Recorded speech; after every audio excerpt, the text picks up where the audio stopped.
John Summit's Where You Are is a melodic masterpiece, and in this video, I'm going to break it down and show you why. The song starts with these gorgeous piano chords.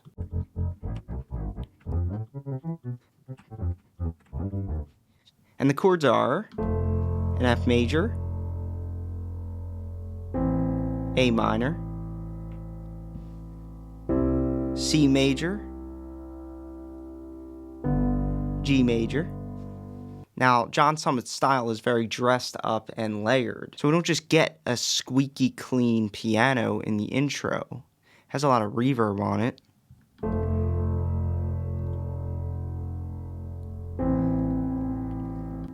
It's actually layered as well with what sounds like a synth pad.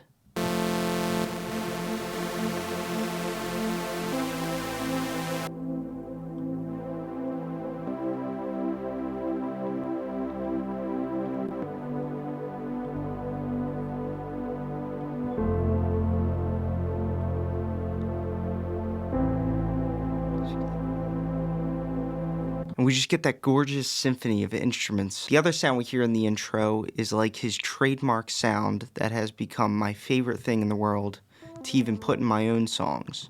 You can make it by taking the high notes of the chords, or the top notes of the chords. In this case, it's going to be the thirds, and you paste them on their own line. And then just get a pad sound with a lot of reverb on it. This is super simple, very easy to make. Mine sounds like this.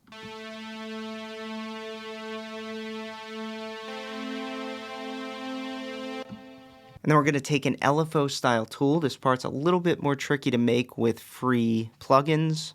I'm going to use a Shaper Box 3, and watch how we totally John Summit this sound. I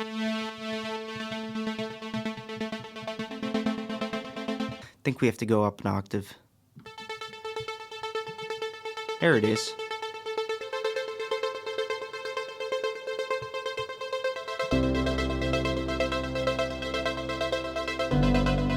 And he'll also do this too. I hear all of his tricks.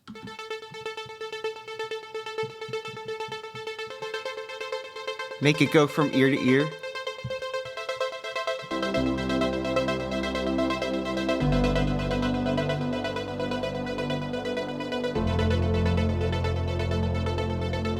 Wow. If this isn't a powerful intro, I don't know what is. Isn't that more expressive than your run-of-the-mill piano?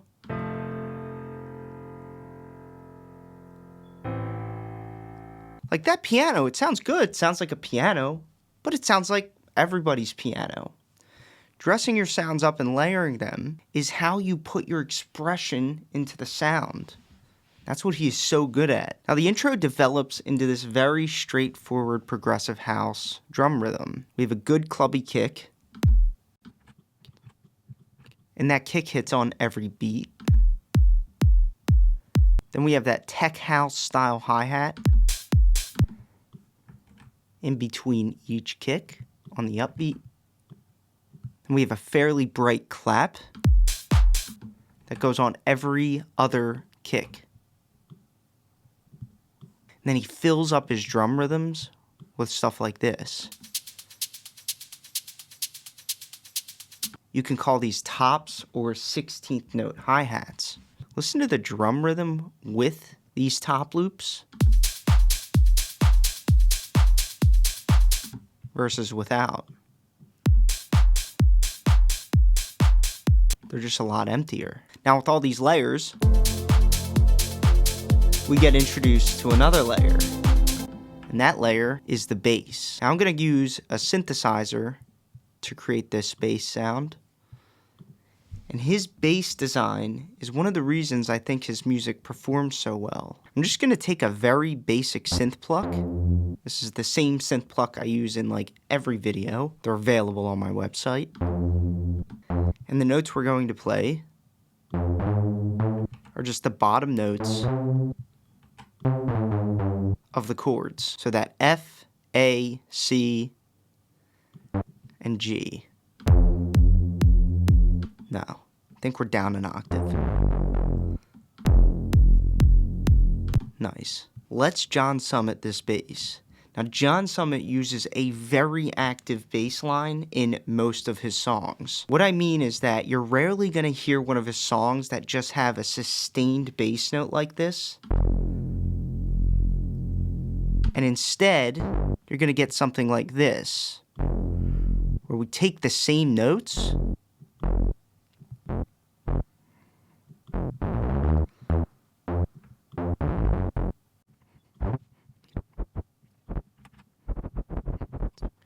We're going to take the same notes, but now we're going to hit a 16th note rhythm, so then we get this sound.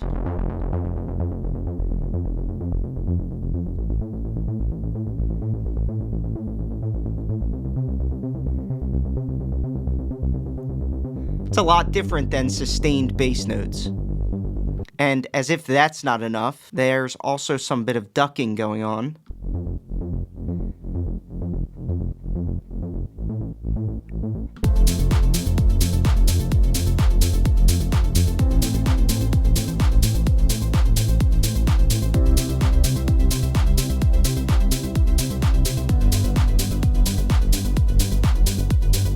The drop is one of the coolest melodies that I wish I came up with first. And if you think the other sounds are dressed up, wait till you see this one. Now this melody is pretty cool.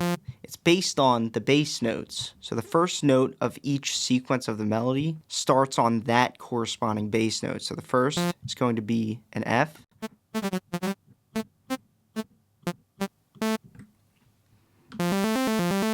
Now each phrase of the melody sounds just like that, but corresponds with the changing bass note.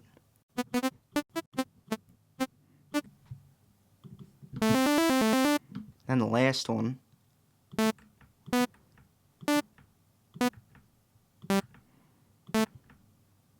Now, I want you to listen to something.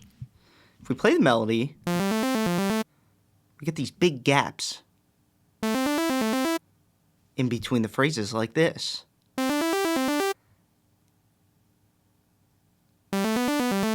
And it's kind of a lot of time that goes by before the next phrase of the melody. What I've noticed these guys are so good at, including John Summit, are filling up that space. So there's not a lot of dead space in their songs. And I'm going to show you how they do that. So the first thing I want to do is make the sound a little bit more dynamic. So I'm going to turn this into a little dance pluck. And all we have to do in order to do that is turn on the filter, tighten it up, close it up, and drag and drop our envelope 2 onto that filter so that it turns this cutoff knob for us and creates a pluck synth. Now the first step to filling in this gap is you had this last note of each phrase decay for a very long time. So I'm going to do that by opening the release knob. The release knob on any synth has to do with what happens when you release a note or when a note is done playing.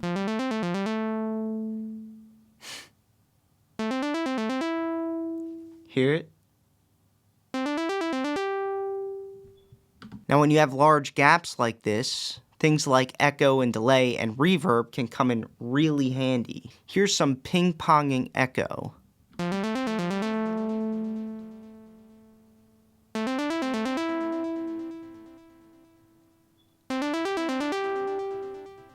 I'm also going to add a heavy reverb too to help the delay or echo fill in these gaps.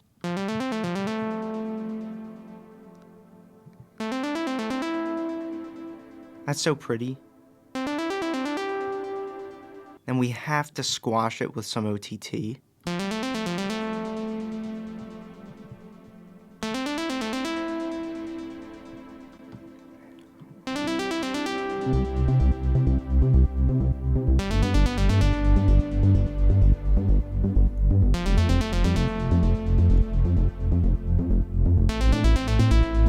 Oh, when they come together with everything, it really fills out the drop.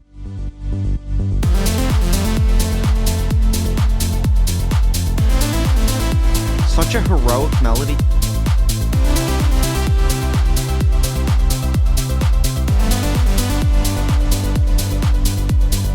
I love remaking John Summit songs. Anyway, that's a video breakdown for you. I hope you enjoyed it. If you would like to send me your song so I can help guide you on how to be a great producer, I have links for those resources at the top of the description below. And as always, thanks for watching and stay tuned for the next video lesson.